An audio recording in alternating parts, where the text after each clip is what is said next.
There's a big part of Mexico which very few people go to see. A rugged spine of mountains called the Sierra Madre Oriental running down the eastern side of the country. My plan was simple.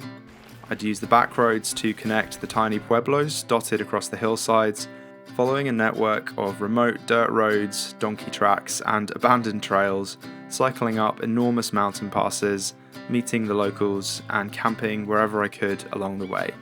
I'd bike pack 1,300 kilometers from Mexico's third biggest city of Monterrey, all the way down through the Sierras to Mexico City.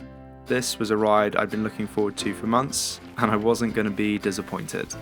So it is Saturday the 22nd of March 2025. This is day 2 after leaving Monterrey, heading south towards Mexico City, and I have just had one of the best days on the bike that I've ever had in my life. I guess I should catch you up since I finished what I think will be the last video, leaving the Copper Canyon. Had a couple of weeks riding east from Catorce through the city of Torreon and then up through Saltillo and into Monterrey. The descent that I had into the city of Monterrey is something that I don't think I will ever forget. So I decided to take this really cool canyon coming down into the backside of Monterrey, following this river valley down from about 2,500 meters down to about 500, so big descent. What I didn't know till I got there was that the road had been almost completely destroyed by floodwater. It ended up being a bit of an ordeal. Lots of cliffs to clamber down, pretty much a whole day of making my way down a dry riverbed, like big rocks, sandy, very, very tough, but super, super beautiful. I then had a few days in Monterrey, which is Mexico's third largest city. And I hit the road out of Monterrey yesterday morning. And since then, it's been absolutely incredible. I'm now deep into the mountains, the eastern Sierras, and I am just blown away by how beautiful it is here. The first day was mostly just making my way out of the city. Monterrey is a very busy city. Traffic's pretty bad, so I was happy just to get out. And then it was a big climb heading up into the mountains. I camped last night just at the edge of this really beautiful canyon. And then today has just been ludicrously beautiful. I mean, right from the start, it's been so scenic, following this incredible canyon uphill, incredibly stunning cliffs on either side, super steep, super rocky. The mountains here really just tower over you. And lots of hard riding, lots of very steep riding, but totally worth it. I mean, so beautiful. And coming onto these little towns in the mountains, the people are so friendly out here. Here on the eastern side, the concerns that I had over on the western side with the cartels is much less. Things are pretty safe on this side, so I can relax a little bit, which is really nice. And yeah, just so stunning. I had no idea this was all here. It seemed today like every corner, every time I turned a bend, the view just got even better. And some of the mountains just towering, these enormous monoliths dotting the horizon, just so spectacular. And the riding was amazing. There was almost no traffic out here as well. So just so stunning. Like really, this was one of the best days I've had on the bike that I can remember. I'm camped tonight next to a river. And that's another thing, it's such a pleasure to be amongst water again. I've been in the desert for such a long time now, so to be in places where I can see running water, where I can refill my bottles from the river, where I can wash off at the end of the day, where I can see waterfalls and I can swim, it's such a pleasure. So yeah, I'm just absolutely thrilled to be out here. It's crazy place. So this is going to be it for the next month or so, making my way slowly down towards Mexico City. And I'm just so excited. What a day, what a way to start. For the next couple of weeks, Mexico delivered exactly what I'd come for. I'd spend my days making my way through the mountains, on quiet dirt roads where the only real traffic I'd see would usually be on donkey back. Small villages came and went. I'd occasionally fill up with water from people's houses, but for the most part, it was just me, the animals, and the road. Every day or so, I'd emerge back into civilization, where I could pick up some groceries, inhale a bunch of street tacos, and enjoy a shady bench in the plaza, watching the world go by. Everyone I met was incredibly friendly, and the pueblos all had a kind of easy charm that I really loved, and it always felt like such a great reward rolling into town, grabbing some hot food and a cold drink, and then cooling off under a shady tree for a few hours before continuing. It made for such a lovely rhythm of travel, and I'd go to sleep each night feeling content and profoundly grateful for the day's experience.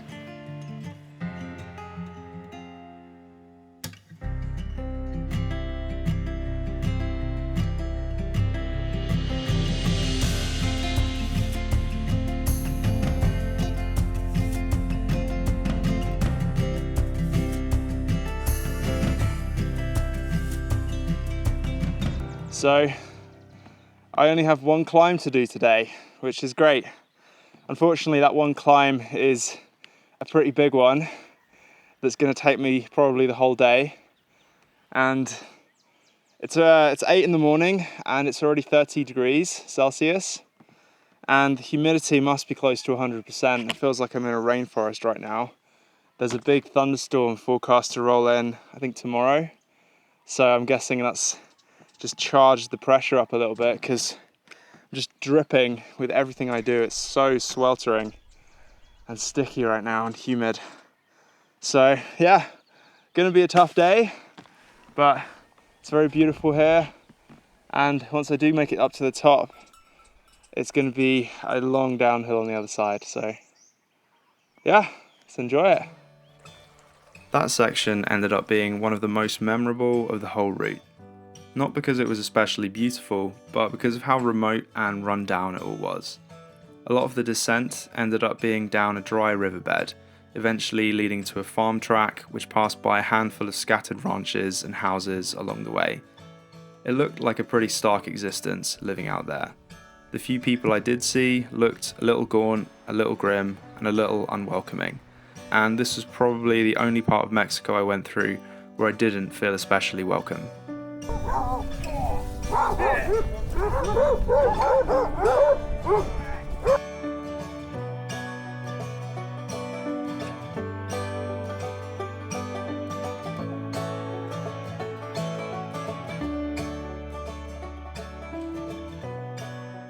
Soon enough though, I'd made it back down through the mountains and back into civilization once again.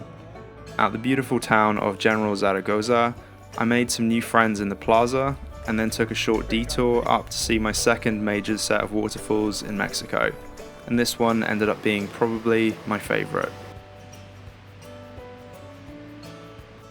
So this is Cascada El Salto, and this whole area is absolutely mesmerizing.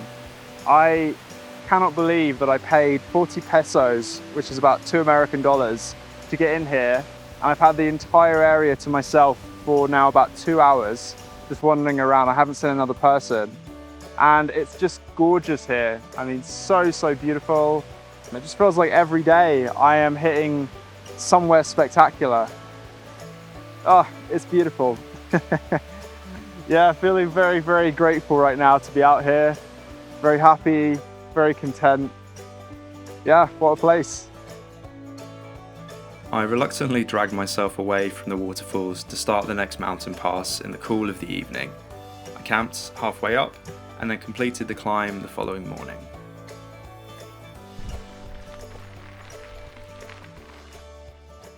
So I'm just leaving another little village up here in the mountains. So the really cool thing about taking the back roads is you do get to see all these places, and you know, there's no tourism here. I'm not on any tourist maps or anything like that. It's just little working villages full of real people. Mostly people are just living on agriculture and ranching. People are pretty poor by Western standards, but it seems like no one's really struggling to feed themselves. There's plenty of food, and the pace of life is very slow, very peaceful. People are always very relaxed. When I see them, also usually very surprised to see me, but very friendly. And yeah, it makes you think, what would life be like living in a place like this, in one of these little villages? You know, what would you do with your time? You don't have much of an internet connection. You don't have all the noise and distraction. Would you want that? I mean, a lot of kids, not just here in Mexico, but all over the world, are leaving villages like this, villages that they are usually born in or grow up in, because they see things like smartphones and they want them. They want the Western conveniences that they don't have the opportunity to get in these villages. So that's why a lot of these villages are slowly dying out. And have seen a lot of ghost towns where that's happened, and too many people have moved away and the towns just, or the villages just collapsed without enough people to support it. Would you want to live in a place like this? I guess you can let me know in the comments. I mean, I don't think I want to live anywhere in particular right now permanently, so I'm going to say no from me, but yeah, let me know your thoughts on whether you'd want to live somewhere like this or what you think it would be like. I descended the pass and made it back down to the valley floor, where I found myself back in the land of Joshua trees and cacti once again. For the next week, I wouldn't be doing much cycling, as I was detouring off my route to spend some downtime and to give my legs a well-deserved and much-needed break. So I am in Real de Catorce, which is a really beautiful little town up here in the mountains where I've spent the last week. I was very kindly invited by my new friend Mark to come and stay with him up here in the mountains. So it was only a small detour to get off my route to come and have a week off the bike, relaxing. It's been really nice just to put my feet up a little bit and get to know a little bit more of one individual place, a little bit more of the Mexican lifestyle in the countryside, which has been really cool. I've met a lot of wonderful people.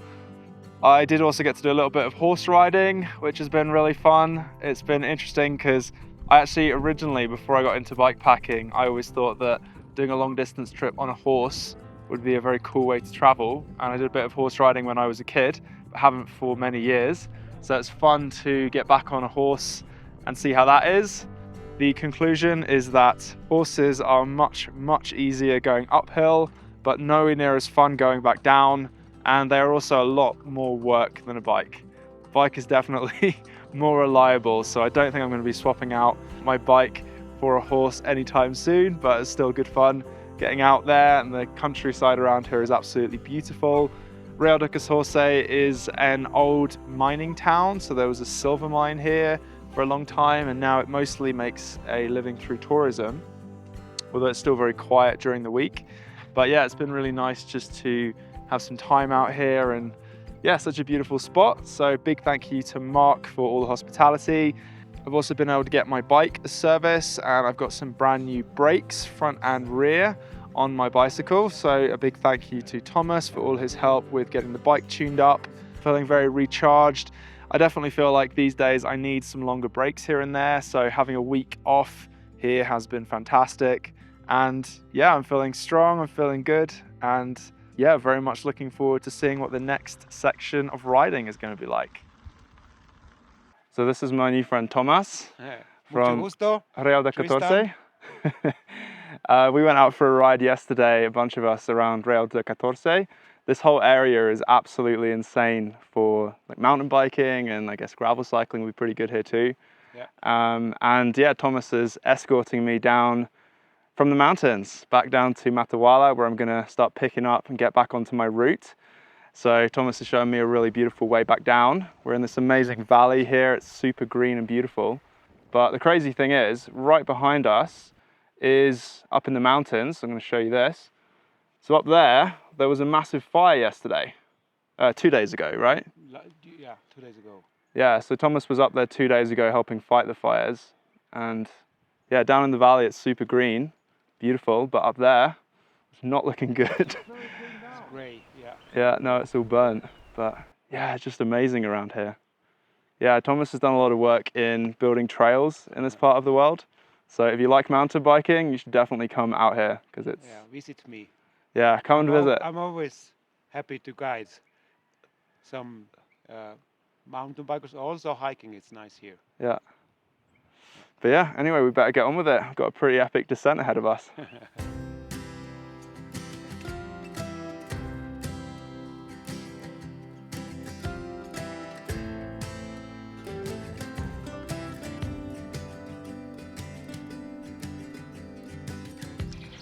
So I'm back on the road today, feeling really good to be riding again.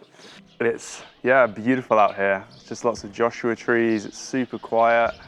I've just restocked with some water and snacks in this tiny little village just off the road, and they were very surprised to see me. Clearly not getting a lot of visitors here, but it's really quiet, it's beautiful. I say quiet, there's some incredibly loud birds nesting in this little shelter that I'm shading under right now. But yeah, it's good to be moving south again. It's exciting. The next 2.5 weeks or so down to Mexico City are going to be really, really beautiful, I think. And I think it's about time that I moved south too, because it's getting really hot out here. The sun is super strong. We're now into mid-April, I think it is now. It's the 10th of April today. So it's heating up. The rainy season is also not far away. So yeah, I need to get moving. Yeah, let's go. It's another 800 kilometers, 18,000 meters of climbing to Mexico City. Buenos amigo. Está muy caliente para el ciclismo hoy, ¿no? Sí. So it's really, really bloody hot. My thermometer right now on my Garmin is reading 44 degrees Celsius, which is what, like, I don't know, 110 Fahrenheit or something. And I don't think it's actually that hot. That's in the sun, so I don't think that's right, but it really feels that hot. It is roasting, and there is absolutely no shade here at all, no water. So yeah, and I'm slogging up a decently long mountain pass right now. So I am quite warm. I'm not in Alaska anymore, that's for sure.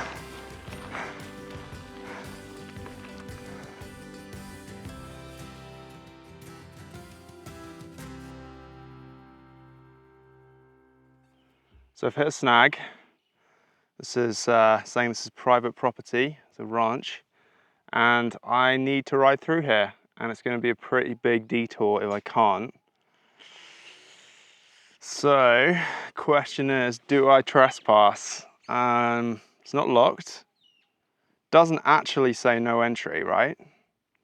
Doesn't actually say no access. It just says that it's private. I think I'm gonna have to do it. Okay, fingers crossed I don't run into any angry farmers with shotguns, but Mexicans being as nice as they are, I'm sure it will be fine. Fingers crossed. So any concerns about private property have been abated. I just ran into a rancher. Don't know if he owns all of this, but at least this bit right now. And yeah, he was just the nicest guy in the world. Super delighted just to be seeing someone. He said it's crazy, he's not used to seeing people come through here. Yeah, I had a nice long chat. He was on horseback. Definitely these roads are better suited to horses than bikes, but lovely guy. I'm really happy that my Spanish seems to be coming along pretty well. And yeah, safety wise as well, I feel so safe in this part of Mexico.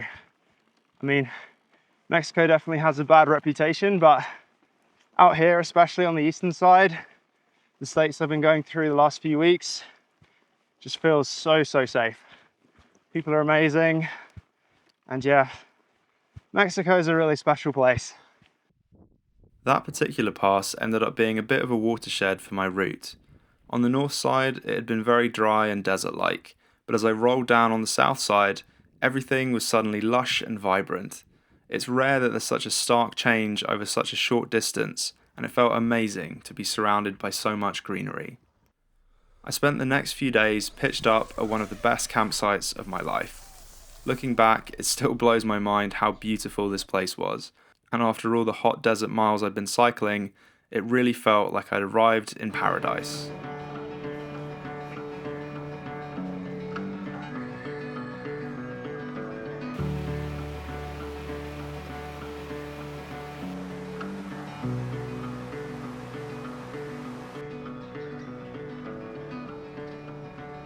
Today I'm taking a rest from cycling to do some swimming, some bathing, some relaxing. They are apparently very anal here about the safety vest rule. You have to wear a safety vest to be allowed anywhere near the water. So I am forced to wear this rather stylish piece of apparel, but nevertheless very excited to get in the water because it looks absolutely glorious. It is absolutely perfect. Woo! So yeah, feeling incredibly happy, just floating here right now, slightly encumbered and annoyed by my inflatable vest, but that's okay. Oh, it's just gorgeous.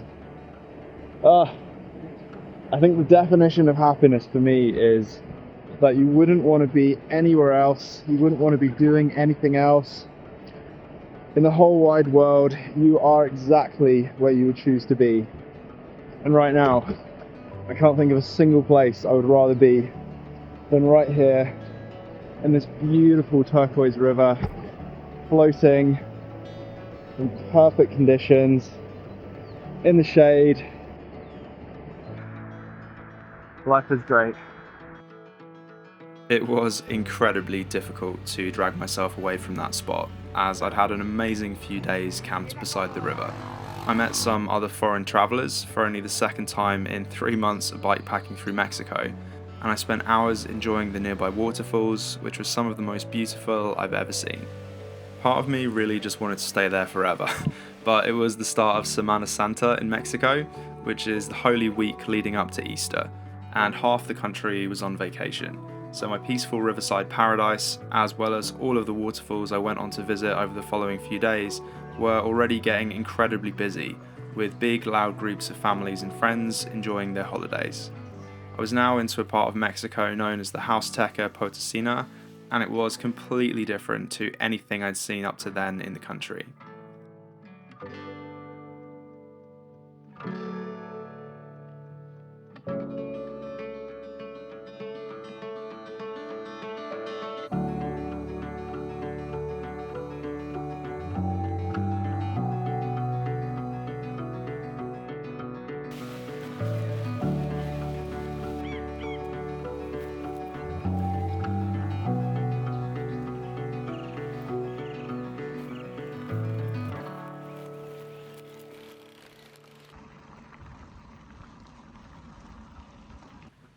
So right here is the most cane sugar that I've ever seen in my life.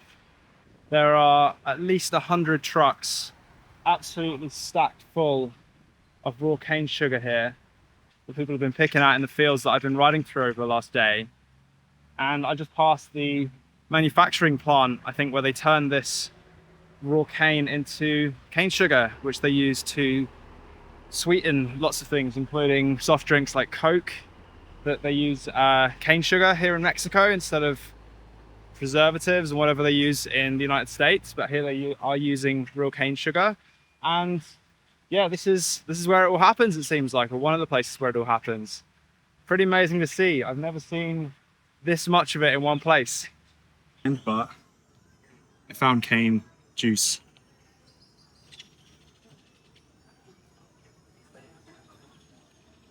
So good. So for the first time in quite a long time, I've had to ask permission to camp tonight. Camping in the middle of this village square. I'm not even sure the name of this village right now, but the commissariat very kindly has let me camp here. Yeah, it's all ranches around here with lots of fences, so nowhere to wild camp. And still, it's a good spot, nice place.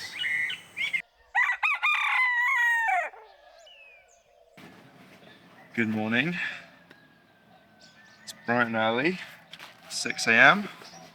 I had a brilliant alarm clock this morning in the form of every cockerel in the village singing a harmony, every dog barking. It was not a quiet night at all, but that's okay. Still managed to get some sleep.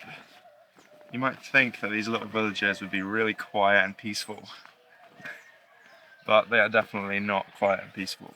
Because like I say, every dog in town wants to bark at each other, having a nice singing match through the night.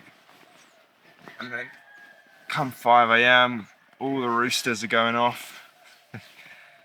Yeah, it's been not the most peaceful night ever, but that's why I usually prefer to camp in the countryside.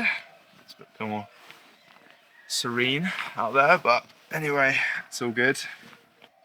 Yeah, anyway, bright and early, which is good because I can get a good head start on the day in terms of the heat and humidity. And yeah, it's going to be nice. It's going to be no more crowds going forward. I'd originally actually planned to spend last night back in Tamasupo by the waterfalls, but it's just so busy right now with Semana Santa. And yeah, I've had enough of crowds, I think. This is why I bike pack, is to get away from all that. And so the last few days have just been hectic. So I'm happy to be back out in the mountains, and I'm looking forward to Semana Santa being done next week. Stoked that those guys all get to have a holiday, but not really my vibe with so many people. It's funny how it's the opposite when you're on a bike, when you're traveling, because you actually don't look forward to the weekends, because weekends are busy. There's more competition for spots. There's more likely you're going to run into a drunk person that's annoying, and the roads are busier. So weekdays are where it's at, and it's the same with holidays. You know, like everyone's obviously looking forward to holidays, but as a bike packer, it gets to a big, massive holiday like Semana Santa, and you're like, oh god, now I need to take a holiday from my ride because it's busy. But anyway, not that I'm complaining, to be clear, but just making an observation. It's going to be a ton of climbing over the next 4 days or so to my next stop at Jalpan de Serra, and the idea is basically just going to be to try and camp before each of the big climbs, the really big climbs, I mean, 1,000-kilometer plus climbs, because it's just so hot in the middle of the day and it's so humid that doing these climbs then is just brutally tough and unnecessary, because if you camp right before the start or around the start, you can just get up really early, get the worst of the climbing done before it gets too hot, and then you can take a rest in the shade, and that is going to be the plan. So, right, let me get packed up.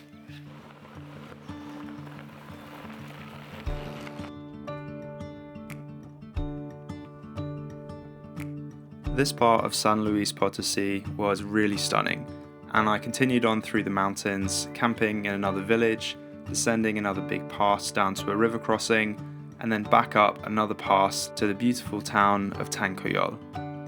From there, I decided to try a shortcut on an abandoned hiking trail, which predictably resulted in a lot of hiker bike and also a few tick bites on my legs, but I was eventually able to make it through to the town of Jalpan de Serra and the start of the Sierra Gorda region, the final range I'd have to cross to make it down to Mexico City.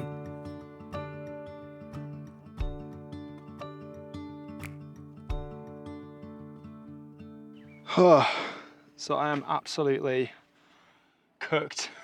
It's been a massive day. I have climbed about 2,200 meters up from Jalpan de Serra to where I am now in this little town, and I am camping on grass for the first time in, I think it must be quite a long time. When did I last camp on grass? Bloody hell, I don't know, somewhere in Montana maybe?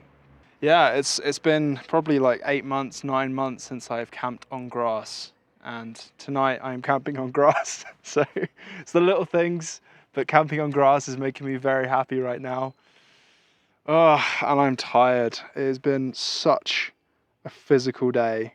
I mean, not just the 2,200 meters of fully loaded climbing, like that's tough, but it's been so hot and humid. I think I've gone through about 9 liters of water today, and I'm still thirsty. It's ridiculous. I've just been chugging electrolytes and I've still got salt stains.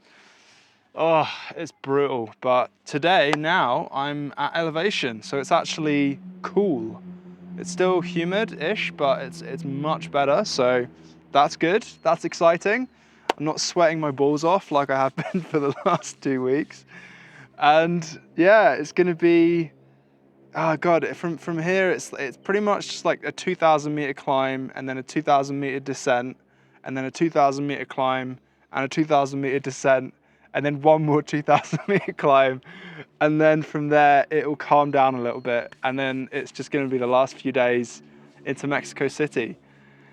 And yeah, it feels kind of surreal to be getting into more busy places, I guess, where there are actual tourists around. And I got so used to just riding through very rural parts of Mexico, and here it's so much closer to where stuff's happening. So it's just kind of different. It just feels very different here. Anyway, enough waffling. I am gonna go get myself some dinner and then get myself a shower and then crash because I am super tired. My last few days in the Sierra Gorda were really, really special.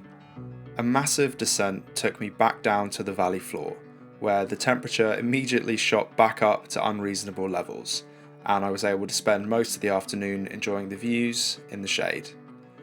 Bikepacking the Eastern Sierras made for such a great balance. I always loved my time out exploring the remote places in the mountains, but at the same time, it always felt so good arriving in those little towns and putting my feet up to rest in between. After spending several hours eating good food and drinking ice-cold drinks in the shade, I eventually headed back out in the early evening to tackle the next 2,000 meter climb back up and out again, riding until the sun was just starting to set. The road was remote enough that I felt comfortable pitching my tent right next to the road in plain sight, as I hadn't seen a single vehicle all evening. And sure enough, I still hadn't seen a single car by the time I reached the top of the climb the next morning, where I arrived at the beautiful and colourful pueblo of San Joaquin. I again spent a relaxing afternoon reading my book in the shade, pitching my tent for the night at a recreational site near the outskirts of town. The next day, I packed up my bike for one final massive descent, this time mostly on pavement for a change, freewheeling back down to the valley floor on the other side. The last section was one of the most dramatic of the whole route, as I followed a huge canyon uphill from the bottom of the valley, the road following a riverbed that weaved its way between some massive cliffs, which towered up on either side. It's not every day that you get to ride your bike through what almost felt like a slot canyon, so it made for an incredible finale to my time in the Sierras. I spent one last night camped in an abandoned building just off the road, and from there it was just a short ride back into civilization the following morning. So I am just climbing the last climb now up to the town of Zamopan, which is going to mark the end of my ride through the Eastern Sierras. Because from Zamopan down to Mexico City, it's about 200 kilometers and it's going to be mostly sprawl, probably not very interesting. So this is kind of the end of the good bit, I think. And yeah, I have very mixed feelings. On the one hand, I'm going to be really sad to leave the Sierras because it is so beautiful here. The riding is so good. So part of me is really tempted just to, turn left, stay in the Sierras a little bit longer, delay Mexico City. But on the other hand, yeah, it's getting so hot and humid now. It's a little bit less than fun in this heat. And I'm just getting tired. I'm very aware right now that it's been a full year or more than a full year since I left Vancouver. More than a year of non-stop travel, basically solo for all of that. So yeah, I'm just tired.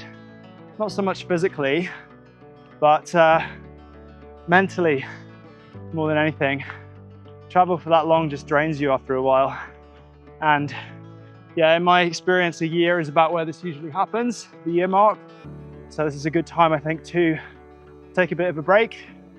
I have a close friend getting married in the UK in July, and the sneaky bastard has asked me to be his best man, which of course means I have to come.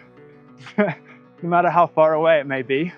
So I think it's a good excuse to take a break and have a bit of a longer rest from the bike, or at least from full-time travel. So after Mexico City, which is only a few days away, I'm going to take a relatively easy route down to Oaxaca. And then from Oaxaca, I'm going to fly back to the UK. And the intention is to stay in Europe between around about June and October. So I've got this wedding, I've got a few other projects, both in and out of the UK, which I'm extremely excited about. I won't really be getting a rest from the bike, but definitely a rest from full-time travel, which is the main thing. And then I'm going to come back to Oaxaca, back to Mexico in October, get back on the bike and carry on with my ride down through to South America. So that's the plan. I am incredibly excited right now just to finish this climb and get myself a shower. But yeah, it's been such an amazing ride up through this canyon since yesterday. It's been so incredible out here. So thank you to Greg McKayen for recommending this route and for giving me some really good beta on the Eastern Sierras in general. Thanks very much, buddy. Much appreciated. If you've enjoyed this video and watching me sweat my way painfully up this mountain pass, please do the YouTube thing. Like the video, comment, subscribe, buy the t-shirt, all that stuff. And yeah, thanks very much for watching. Hope you enjoy the video as much as I'm going to enjoy this cold shower. But yeah, cheers guys. I'll see you with the next one.